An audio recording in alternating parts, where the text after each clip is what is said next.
Good morning students. आज हम प्रदूषण की समस्या पर अनुच्छेद कर रहे हैं। तो प्रदूषण क्या है? प्रदूषण का मतलब है वातावरण को दूषित करना, पर्यावरण, हमारे पर्यावरण को खराब करना। अब किस किस कारण से खराब होता है, कैसे होता है, वो अब सब हम इस अनुच्छेद में करेंगे। प्रकृति में पर्यावरण का संतुलन जीव जगत के लिए आवश्यक है। पर्यावरण में जीवन के लिए आवश्यक तत्व एक निश्चित अनुपात में रहते हैं। पर्यावरण का मतलब होता है वातावरण, जो हमारा इन्वायरमेंट है।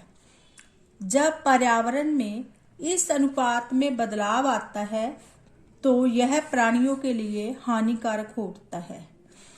किसी एक तत्व के निश्चित मात्रा से कम या अधिक होने से पर्यावरण असंतुलित हो जाता है, यानी उसका संतुलन बिगड़ जाता है। पर्यावरण के तत्वों के इसी असंतुलन को प्रदूषण का नाम दिया जाता है। आधुनिक युग में मनुष्य के अधिकांश क्रियाकलाप प्रदूषण को बढ़ा रहे हैं।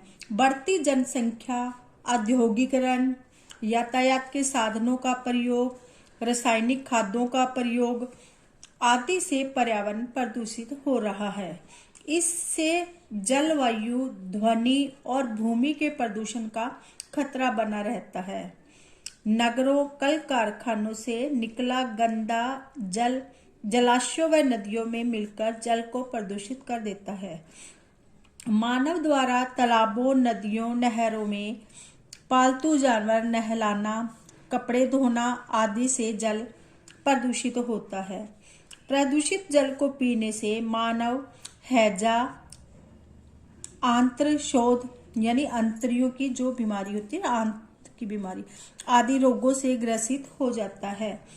वायु प्रदूषण इस सभी प्रकार के प्रदूषणों में सबसे अधिक हानिकारक है।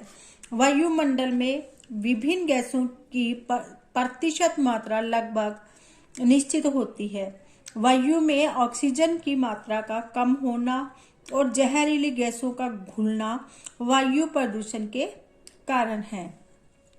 यातायात के साधनों में पेट्रोल और डीजल का ईंधन के रूप में प्रयोग किया जाता है। इनसे पैदा होने वाले धुएं और औद्योगिक संस्थानों की चिमनियों के धुएं वायु को दूषित कर देते हैं और तरह तरह की बीमारियों को जन्म देते हैं। प्रदूषित वायु में सांस लेने के कारण रक्तचाप, श्वास रोग आदि के रोगियों की संख्या दिन प्रतिदिन बढ़ रही है। औद्योगिक विकास के कारण कल कारखानों में वृद्धि हुई है। यहाँ प्रयुक्त होने वाली मशीनों का शोर, वाहनों का शोर और लाउड स्पीकरों ने ध्वनि प्रदूषण को जन्म दिया है। ध्वनि प्रदूषण भी मानव स्वास्थ्य पर घातक प्रभाव डालते हैं।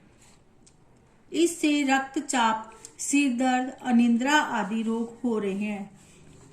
भूमि घर पर से अधिक मात्रा में जंगलों का सफाया होना, खेतों में रासायनिक खादों का प्रयोग, कीटनाशक दवाओं का प्रयोग आदि भूमि प्रदूषण को बढ़ावा देते हैं। इससे खेतों में उत्पन्न होने वाला खाद्यान्न भी प्रदूषित हो जाता है, जिसे खाने से मानव के स्वास्थ्य पर प्रतिकूल प्रभाव पड़ता है, यानी बुरा प्रभाव पड़ता है। हम मानव को प्रदूषण रोकने के लिए अपनी प्रवृत्तियों में बदलाव कर लेना चाहिए। हमें अत्यधिक मात्रा में पेड़ लगाने चाहिए। पेट्रोल, डीजल आदि से चलने वाले वाहनों का प्रयोग कम से कम ही किया जाना चाहिए। कल कारखानों की चिमनियों से निकलने वाले धुएं को रोकने के लिए तकनीक विकसित करनी चाहिए। मशीनों के शोर और उनके धुएं को रोकने के कारगर उपाय करने चाहिए। प्रदूषण की समस्या से मुक्ति पाने के लिए हमारे अंदर दृढ़ संकल्प और इच्छा शक्ति का होना जरूरी है। धन्यवाद।